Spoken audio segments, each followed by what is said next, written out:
One single word. That is all it took to turn Jurgen Klopp's return to the spotlight into a storm around Germany's World Cup campaign.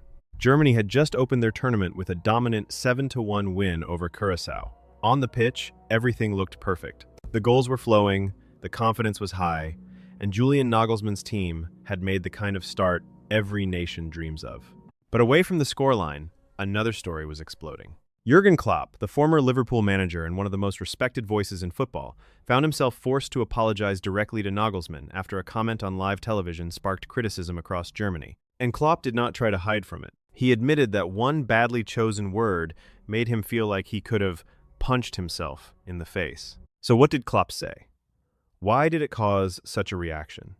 And how did Nagelsmann respond when the two men finally spoke face to face? Let's break it down. The controversy began before Germany's World Cup opener against Curacao. Klopp was working as a television pundit on Magenta TV when the discussion turned to Germany's team selection. Alongside Thomas Muller, Klopp gave his thoughts on Julian Nagelsmann's choices, including suggestions about who should or should not be in the starting lineup. But then came the sentence that created the problem. Klopp said that, luckily, Julian Nagelsmann was still picking the team. On the surface, it may have sounded like a casual remark, but in German football, that word carried much more weight. The word still, or noch in German, appeared to imply that Nagelsmann's future as Germany boss might be uncertain. And because many people have already speculated that Klopp himself could one day replace Nagelsmann, the comment immediately became sensitive. Suddenly, it was not just a pundit giving an opinion. It sounded, to many critics, like Klopp was casting doubt over the current Germany manager. That reaction only grew stronger because Klopp and Muller had also suggested that Jamal Musiala could be dropped. Muller even joked that Klopp seemed to have forgotten it was only June, not September, a reference to the idea that, by then, some people believe Klopp could be in charge. For a national team beginning its World Cup journey, it was exactly the kind of outside noise Nagelsmann did not need. Germany had beaten Curacao 7-1. The football should have been the headline, but instead, attention started shifting toward Klopp, his wording, and whether his comments had been disrespectful. Former Germany captain Lothar Matthaus was among those who criticized Klopp.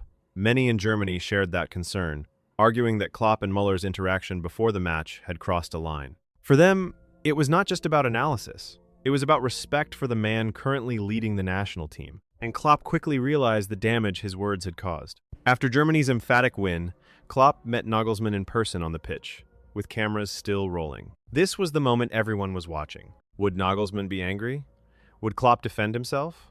Would this become an even bigger distraction for Germany?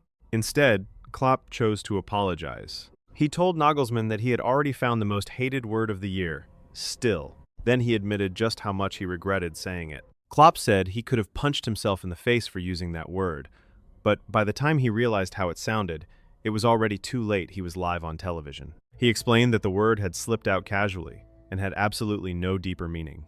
According to Klopp, he had not intended to question Nagelsmann's position or create any disruption around Germany's campaign. Then Klopp went even further. He said there was one more thing he needed to say.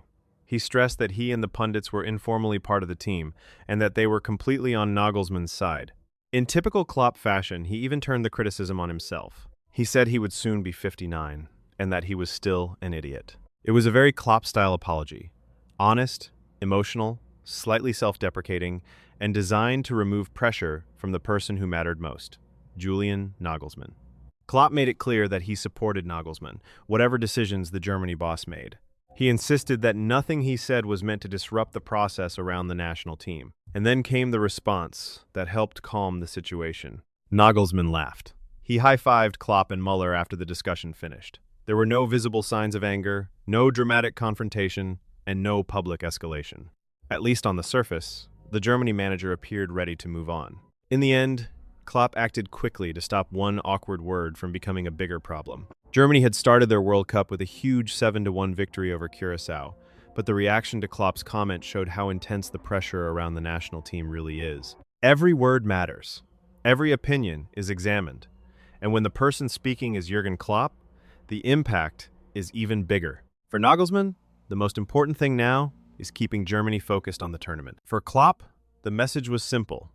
He made a mistake, he regretted it immediately, and he wanted to make sure nobody thought he was undermining the manager. But the story also reveals something deeper. Klopp may not be Germany's coach, but his shadow still hangs over the national team. Every remark, every joke, every suggestion can spark debate about whether he could one day take the job. This time, Klopp moved fast to shut the drama down. But as Germany's World Cup campaign continues, one question remains impossible to ignore. Can Nagelsmann keep the focus on the football, or will the Klopp speculation continue to follow him every step of the way?